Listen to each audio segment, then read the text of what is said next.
सबरे नमस्कार। हमारे दिव्यजन भारत भूमि पर अपना सुख स्वरूप वास्तव्य सुखद हो, यह है मनोकामना। कल की एम्पायर में आपका स्वागत है। केशवम कृष्ण दामोदरम अच्युतं केशवं कृष्ण दामोदरम् अच्युतं केशवम कृष्ण दामोदरम अच्युतं केशवं कृष्ण दामोदरम्। हे बाहुबली हनुमंत, आपके अग्रसर हुए बिना संभव कुछ नहीं है। वर्तमान समय में इसका दायित्व आदरणीय थोर राजभक्त प्रधानमंत्री महोदय श्री नरेंद्र मोदी जी निभा रहे हैं तथा अन्य श्री राम सेवा कर रहे भक्तजन भी सक्रिय है। उनको हृदय भावपूर्ण शत शत प्रणाम।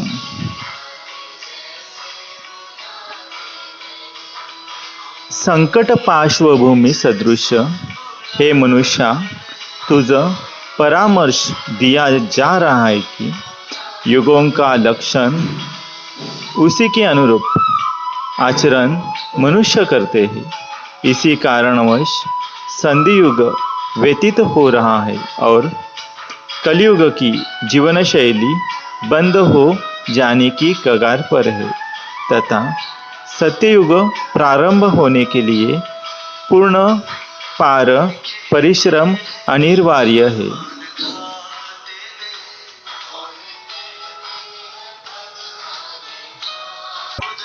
इसके लिए सर्वप्रथम हे मनुष्य, तुझे अपने आहार तथा सत्ययुग के मनुष्यों का धर्म से क्या आचार विचार आहार विहार इन पर लक्ष्य केंद्रित करना उचित है।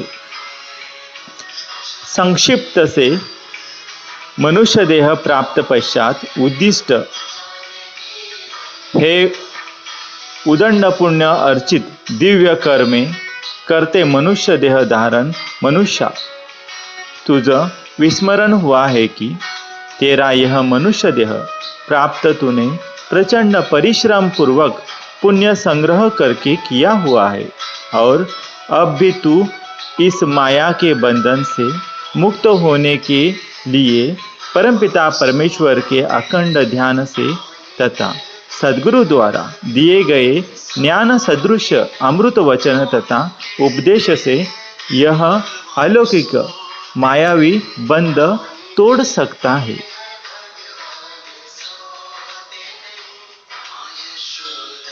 कभी सोचा है क्या हे मानवा तथा नरदेही मनुष्य, तब मानवदेही उद्दिष्ट क्या है?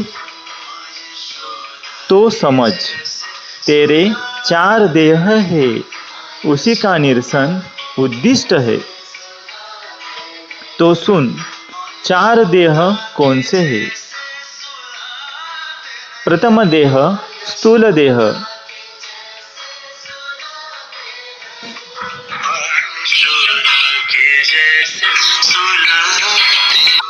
जी हाँ, प्रथम देह जो स्थूल देह है,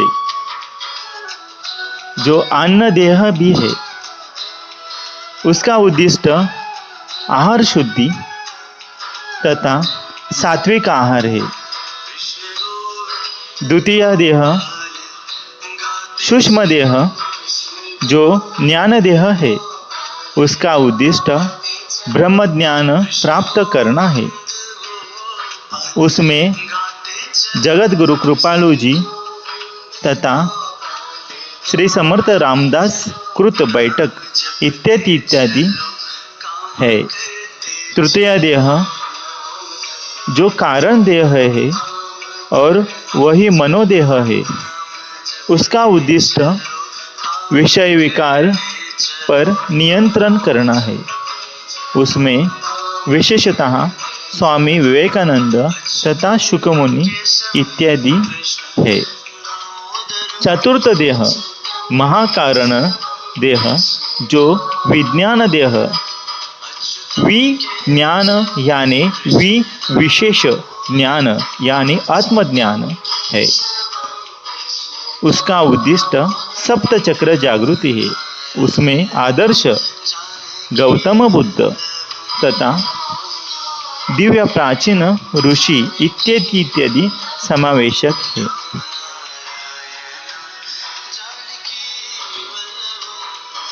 इसमें कम से कम 3 देहों का निरसन, यह भी श्री सद्गुरु कृपा से सायुज्यता मुक्ति प्राप्त हो सकती है।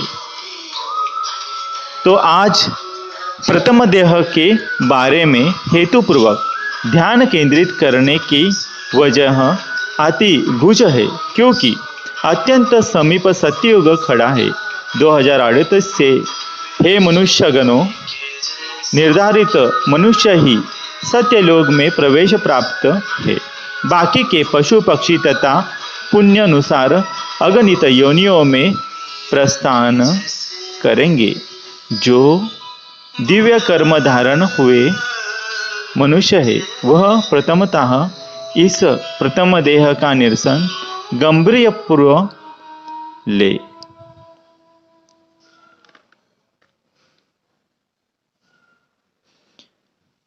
बहुत कथाकथित ज्ञानी विद्वान जनों की वाच्यता से अब तक सरलतापूर्वक क्यों शाकाहारी अपनाना नहीं चाहिए और बाकी मांसाहारी तो कैसे वर्ज्य है, यह समझ में अब तक किसी को आ न सका बराबर से। तो जानिए, परमपिता परमेश्वर के हम सब बच्चे हैं। वह सभी दिव्य जीवों को सद्बुद्धि प्रदान करे और अखंड पावन कर्मों से कृत्य करे। जो परमपिता त्रिदेवों का भी निर्माण करता है। प्रथम देह निरसन सहज है, सिर्फ त्याग, जी हाँ, त्याग आवश्यक है। हे नरदेही धारी मनुष्य, अन्न की वासना तुझ अंतिम क्षण मतलब अंतिम क्षण में विचलित करती है। जी हाँ, परंतु प्रथमतः तेरा देह तो पवित्र होना ही चाहिए। उसी के लिए तेरा देह, क्योंकि तेरा देह एक मंदिर है। इसके अंदर परमपिता परमेश्वर नारायण चित्त में स्थित है। विष्णु स्थान हृदय में स्थित है। ईश्वर शिवशंकर, जी हाँ, इनका स्थान परा में स्थित है। ब्रह्मा जी का स्थान तो बुद्धि में स्थित है। तो आप प्रथम समझ लो कि अगर आप दृश्य स्थित कोई मंदिर में जाते हो तो पूर्ण सात्विकता से तथा मांसाहार त्याज्य स्थिति में ही अखंड पवित्र पूर्व मंदिर प्रवेश करना उचित समझते हो ना। तो आप इस मानव देह में स्थित देवताओं को भूल कैसे गए हो? क्या मांसाहार करके अब अपवित्रता से पतित हो रहे हो? क्या पाप कर्म क्यों अपनाना उचित समझ रहे हो? अब गंभीर हो जाओ, क्योंकि आपसे अंतिम कठोरतापूर्वक निर्देश तथा ज्ञान देने की आवश्यकता हेतु चेष्टा कर रहा हूँ। समझे तो ऊर्ध्व मार्ग, अन्यथा अधो मार्ग निश्चित है। सुन हे नरदेही स्वरूपी मनुष्य, परमपिता परमेश्वर के इच्छा से और ब्रह्मा जी के निर्माण हे अखिल योनि के जीवों, तुम्हें तय निर्धारित धर्म से वर्तन करना अनिवार्य है। बाकी योनि धर्म से गतिमान है, परंतु निर्देही मनुष्य तू शाकाहारी है और इसी का धर्म छोड़ बहुसंख्य में तू मांसाहार आहार कर रहा है। तेरी बात मुझे कहनी है और तुझे सुननी है, जो कि बंधनकारक हो सकती है और फलस्वरूप तेरा मांसाहार बंद हो जाना अनिवार्य है। धर्म से तथा सृष्टि के नियोजन से इस अखंड ब्रह्मांड के धर्म स्वरूप प्राणी आचरण कर रहे हैं। कौन शाकाहारी है तो कौन मांसाहारी है, जैसा उनका धर्म। परंतु विशेषतः हे नरदेही मनुष्य, तेरा धर्म शाकाहारी है। प्रमाण से यह अब समझ में आ रहा है तो समझ ले, क्योंकि जो उत्पत्ति से शाकाहारी जीव है वह द्रव्य पानी ओटों से स्पर्श करके प्राशन करते हैं, और जो मांसाहारी जीव है वो द्रव्य तथा पानी जल अपनी जीवा की सहायता से प्राशन करते हैं। जैसे कि शाकाहारी जीव गाय,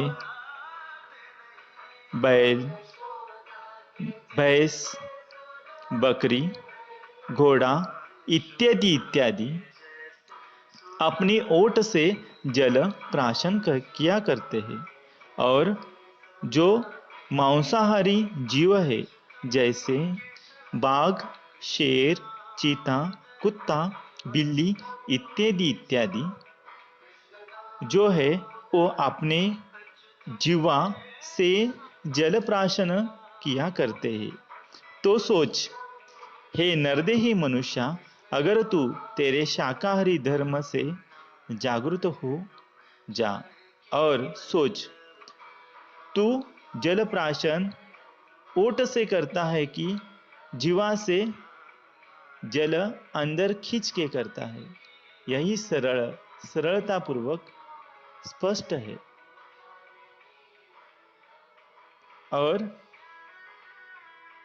भक्षण, मांस भक्षण करना यह पतित कार्य तू छोड़ दे।